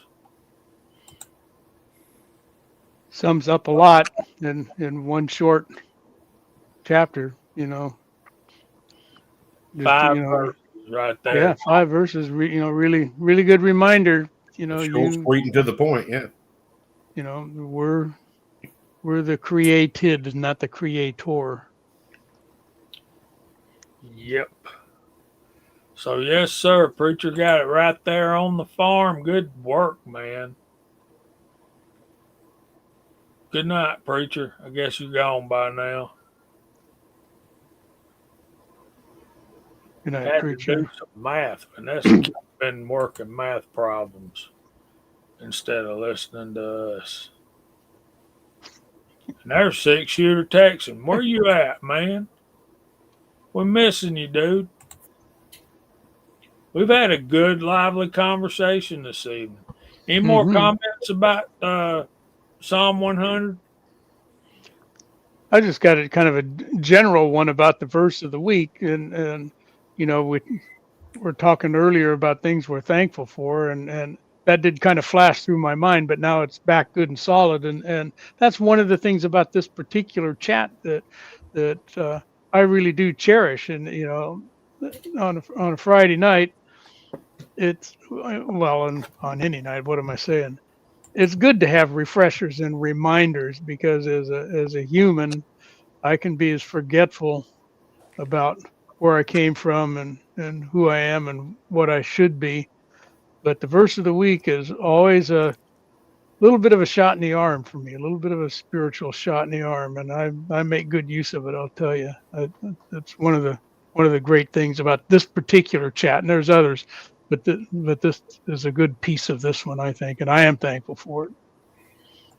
Well, I appreciate you saying that, and I appreciate all of you folks that actually indulge me with allowing me to present the verse of the week, and we love you for it, and it's a big part of what we do. And me and Kyle were sending texts last week, and he mouths off about here I am, send me, and I put my hands up and I said, well, I have done my job. It's taking root somewhere. Did you watch that video, Jamie? Probably not. Oh. Well, see, it was a Marine sergeant talking to newer recruits, and it's all the gung ho, let's go, and then he breaks into the "Here I am, send me," and that you're the first person I thought of when I heard those words come out of his mouth because I knew exactly what he was talking about. I've got to watch that one, and I'll do that tomorrow morning while I'm drinking my coffee. I got one from Mock. I don't think he'll. Oh, thank you, Glenn. I appreciate you, brother. I don't think he'll mind me saying this.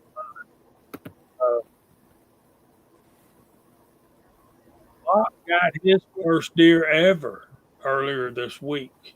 Who? Mock, MCK. Really? Yeah. Wow. Yeah. Congrats, buddy. Congratulations. Yeah, it ain't been but 30 years, but I know how that feels. Yeah. Ain't every day you can say that. Yeah. Maybe longer than that. What did he do? Trap it like he does in Beaver? No, from what I could tell, he did it like Buzz was talking about earlier, climbing up in a tree and jumping out and then using a knife on it. But I think instead of a knife, I think Mock used a crankshaft. Yeah, I hear you. Well, I'll tell you, Hillbilly, I know for a fact a 340 conibear, the big one, it'll break a deer's neck. Don't ask me how I know that, but I know that. I'll tell y'all a story, and then we'll start going through the room. We got to clear the deck for old Kentucky Rimfire and Hobbies. Oh, you're fine, Miss Kitty. Hey, Thorzax. All right, so we're out deer hunting, right? And my buddy goes for a headshot with his 30-06, and he hits the deer out on the nose and the clear pass through. And he says, Jamie, I can't figure out how I killed that deer. I mean, that's far from a fatal shot. And we got it field dressed, and we started dragging it. And as I was dragging it, I noticed his neck was just, all over the place. I said, "You hit that deer so hard in the nose with that 30-06, it broke his neck. That's Wow. what killed the deer." Hmm. And then I saw a video of this guy who's going to kill a doe with a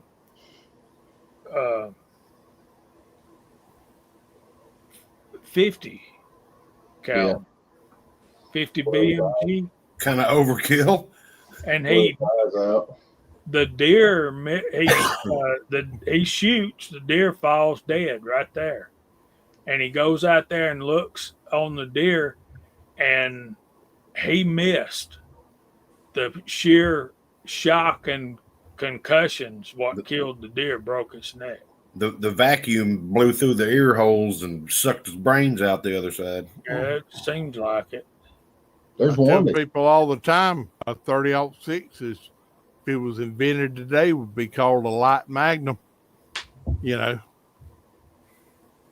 I mean, it's actually documented. A lot of your military guys, they have confirmed kills, but there's no bullet holes in the body.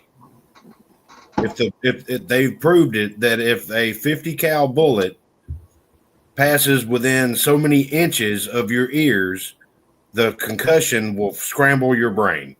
I forget the guy's name, but Kyle, a guy, he was some kind of big deer hunter, had a deer hunting show, and he shot a doe with a 50 caliber, and he missed it. It went between her ears, sucked her eyeballs out. Yep. that knocked the eyes out. It didn't even hit the deer. Yeah, it didn't hit the deer. It just passed by. You know. Blew its eyes out.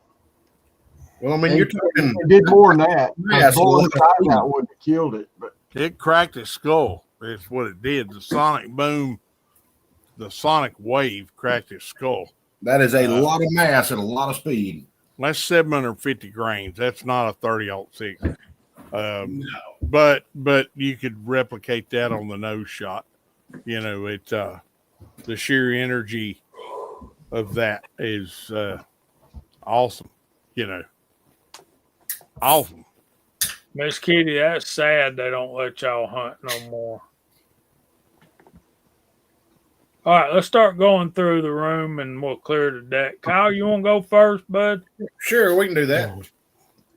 I just want to thank everybody for being here and putting up with us on this wonderful Friday evening. Side chat's been great. We've been cutting up with everybody. Sorry we talked about football, Jamie. But everybody have a wonderful weekend. I'll be working through all of it. But I will hold each and every one of y'all dear to my hearts. With that being said, y'all have a safe week. Be sure and eat all the turkey you can hold. You know, our goal here is to be tired of eating turkey by Friday. So get all you can get. It's kind of like Halloween candy. Yeah, we want y'all to have to take your wives to the Mexican restaurant by Saturday or Sunday. There you go. There you go. Again, everybody just have a great week, and thank y'all so much for being here. Bama, what you got, brother? just not a whole lot. Not a whole lot. Converting my rifle over to my 300 PRC over. I'm taking the bipod off the front of it and take Jamie's advice, and I got me a front rest and take it to the range and play with it a little bit. Other than that, I got 2 days to do it, so CMP doesn't open up on Monday and Tuesday, so they're only open Wednesday. I don't even know if they're gonna be open next week. So might not even get to. Other than that, not a whole lot. Just hope to see the grandkids. We'll see how that goes. I hope you do. All right, who wants to go next? Walter? Sure. Well, let's see. We got tomorrow. We got Saturday shots, which is just kind of the tail end of the Moldy Monday stuff that I do over out in Rumble, and I wanted a way to bring at least part of that over to the YouTube channel. So that's a YouTube only series that I started. It's just the shooting part, no casting or loading or nothing. Here's this bullet. Here's how it shot for me. See ya. And so that's tomorrow. And then we got another Moldy Monday for you coming up on this month, coming Monday, and the second half of the last wad cutter Wednesday. I still got 10 more wad cutters, so that's another 20 weeks worth of wad cutter Wednesday. I 40 something wad cutter molds that I've gotten, and which don't count the ones that will probably come up between now and the end of that series when you know, we're getting ready to close it down. Sure as shooting, I'll find one that I didn't have and have to do that one too. But anyway, that's been kind of a fun one. So that's what we got coming up here in Viejoville, heading to the range Monday to shoot something. I don't know what's going to happen on Monday yet, but that's where we're headed here. How about you, Rebel? What's up your way? Jamie's hillbilly need to go off first. Yeah, you Before probably need to let him go next. Okay. Run my mouth. Yeah, go ahead, hillbilly. Well, man, first of all, man, thanks for having me. Love you all, and always a great way to kick off the weekend. And I hope everybody has a wonderful Thanksgiving. If I don't talk to you before then, yeah, I just got videos coming up. I must usually at least a couple a week. We got Guns Bearing Therapy on Saturday nights, 9 o'clock Central, 10 o'clock Eastern. If you ain't doing nothing, swing by and see us. And yeah, I want to jump over to Kentucky Rimfire's show. He's got a special guest on there. Mr. Boomstick is going to be on there tonight. So that's Cool. hopefully going to be fun and exciting. So Nice. Yeah. anyway, thank you all so much. You have a wonderful weekend. Well, thank you All for right. being here, my brother. Yep. We appreciate you, but more than you know. Good to see you, Hillbilly. Happy Thanksgiving. And I'll go ahead and tell you that in case you have to sneak on over there. All right. Tell We'll Boone see we y'all. said Yeah, howdy. wonderful evening. I sure will. Bye. And bye, buddy. Bye-bye. All right, Rebel. What you got coming up? Let's see. We're closed down on Thanksgiving. One day I get to hunt. Thanksgiving generally my lucky day, but yeah, I got meat in the freezer. I'm going to be kind of choosy. I'll wait for the big doe later on in the season. If it ain't got horns on Thanksgiving Day, like good horns, I ain't shooting it. So there's a couple big bucks running around in my area. I'll wait on them, and did get up in the tree stand during muzzleloader, put my foot through the bottom of the floor of my box stand.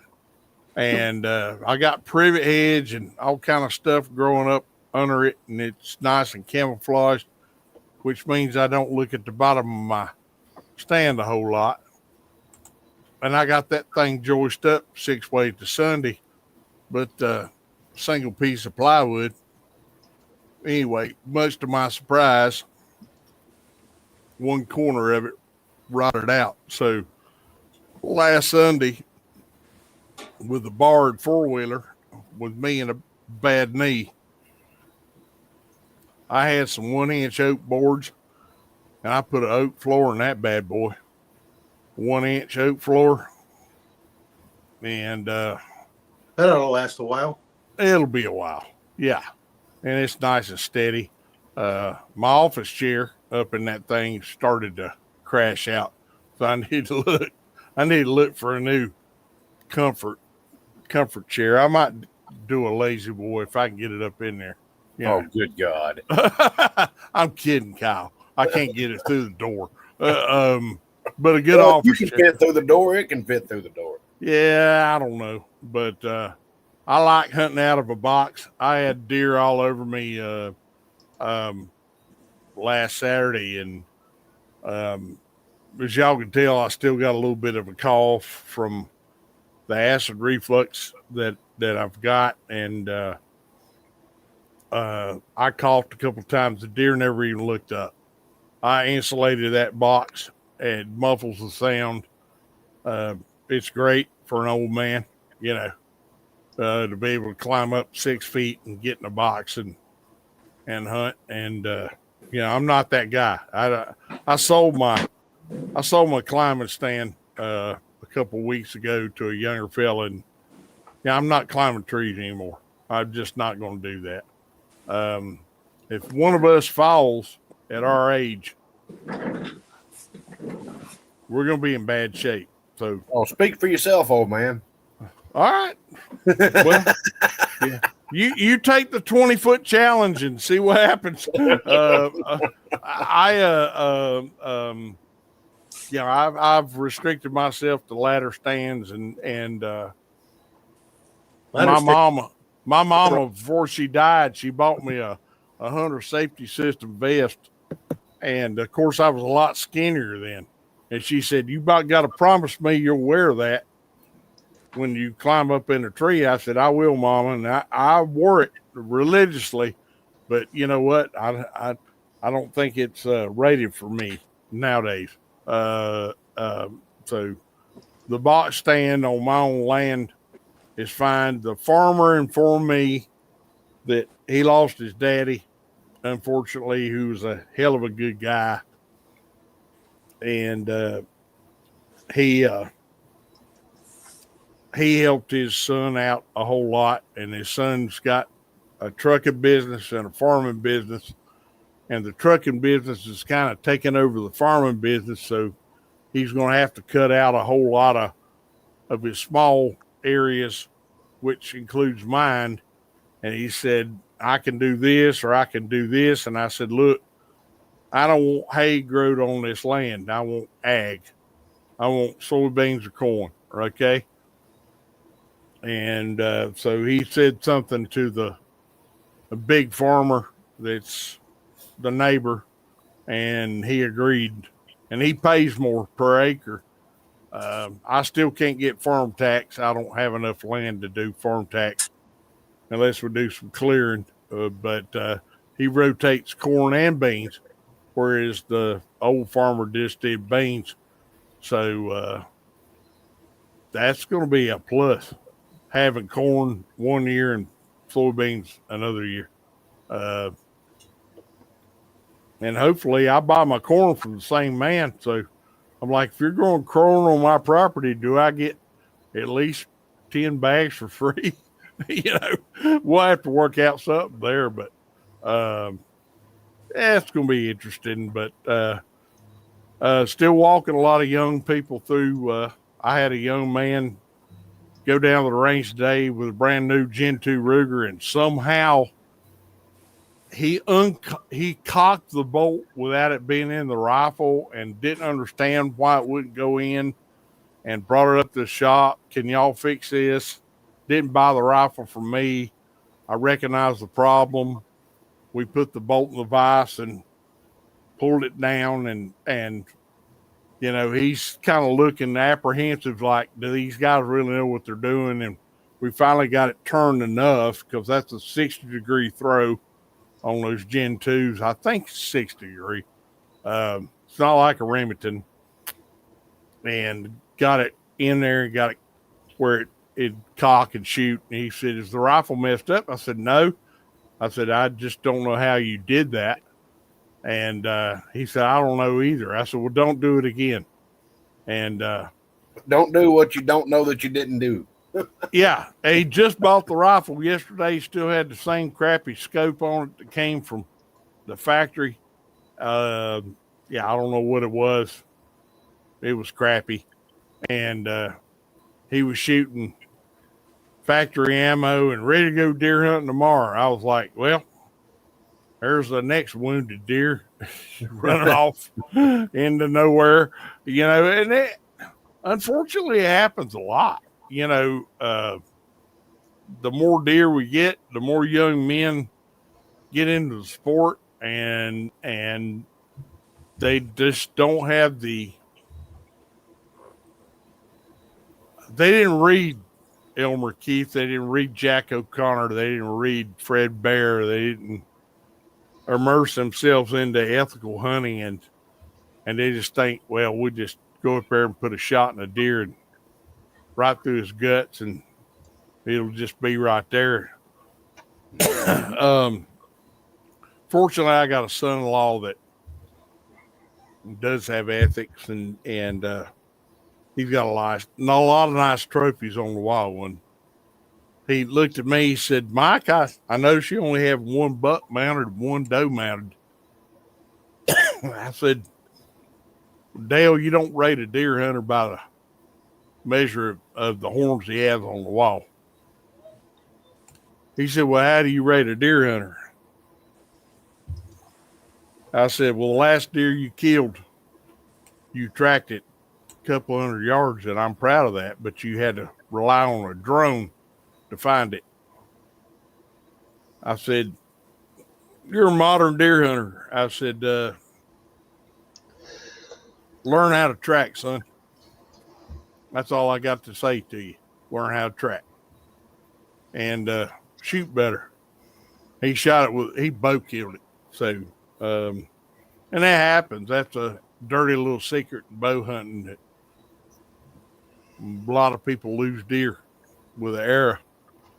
You know, it's a whole different world. You look at Fred Bear went out in the woods with a flannel shirt, hat on his head, smoking cigarettes, and piled up some brush and sat behind it and killed more deer than most guys ever will with a bow. I learned Fred Bear was my mentor. He didn't know it, and he was dead before I could thank him. But I set my recurve bow up just like his. I killed my first deer with a recurve bow, or my first archery deer with a recurve bow. I'm proud of that. There's not a lot of guys my age that can say they killed a deer with a recurve bow, you know, because compounds just took over so quick, you know. Yeah. I still love a recurve bow. I love the instinctive part of it, and if you watch Fred Bear anchor, you know, he had that arrow at a slant. He was anchored way up here, and that arrow was slanted, and he snapshot, and that's the way I learned to shoot. That's the reason I got a gun. My mom and dad got me a recurve bow and said, well, he'll be satisfied with that. And I come in with squirrels and quail and rabbits. And Mom said, you might as well get him a gun. He's killed everything that walks or crawls with a bow. And of course, there wasn't no deer here then. And that's why I got a shotgun for Christmas. You know, my first two guns in the world were Marlins, and I'm still proud of that. You know, my dad used to always say the same thing, that there used to be a time when there was no deer in Alabama. And I said, when? He said, oh, when I was a kid. I said, that can't be true. And he said, well, yeah. I said, pull up the Boone and Crockett book and look at it, and you'll find out. There were no deer in your part of Alabama, maybe, at that time, because at that time there wasn't a lot of deer in the South, you know. But I would dream about Alabama deer, the black belt deer, because they showed up a whole lot quicker than they did here in North Carolina. We did have a big management group bring in a bunch of whitetail. That's right, and we did too. Back in the 30s, they brought them in from Wisconsin, but they set them loose in the mountains, and the mountains aren't conducive to growing big deer. If he is big, other furry things that like deer. Yeah, North Carolina. If a mountain of Appalachian buck gets big, he's almost unkillable, and that's just the truth, the raw truth. They're so cagey and smart, and the wind changes so much in the hills. Jamie can attest to this, and Kyle can attest to this. CW too.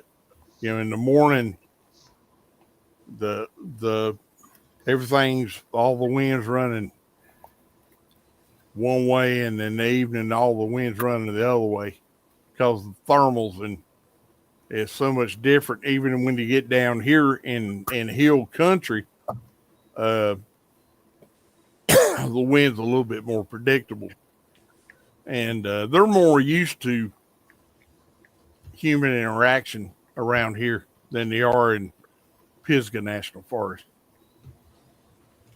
All right, boys, we got to wrap it up here. We're overtime. Yep. Not Walter.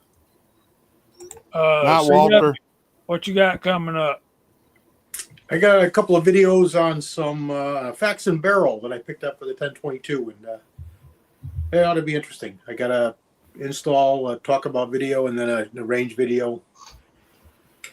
So that'll be good coming up. And I got what's that? Count us down. He sticks his head in at the last minute expecting everybody to say hey. And we will. We gotta hurry. Gotta hurry. Count us down, CW. 3, 2, 1. Hey, bro! All right. Sorry for the interruption. Go ahead, sir. I say good night to everybody. Hope you have a good Thanksgiving. We'll see you all afterwards. Thank all you guys for being here and being on the panel tonight. I appreciate you. Glenn Davis asked a question about how many beans did it cost me to reload those 35 Remingtons. You thought I forgot, didn't you, Glenn? I mean, back then, primers were like 35 and powder was a lot cheaper. So, pennies, cast bullets. All it took was time and probably about 10 cents. About $20 worth of gas going back and forth to the range. Yeah.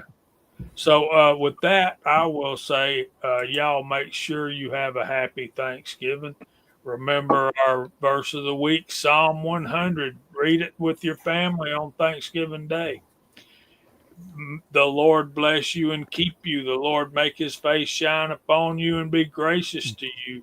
The Lord lift up his countenance upon you and give you peace. One more thing before I say goodnight. I just got word through Scotsman and an email that my Congresswoman, Marjorie Taylor Greene, has resigned from Congress. Yep, I saw that. Effective January the 6th, I believe. So we're going to be without a Congresswoman. So anyway, we love you. There ain't nothing you can do about it. Well, the Lord blesses y'all all real good. And if he's willing, we'll see y'all next Friday night at 8 o'clock.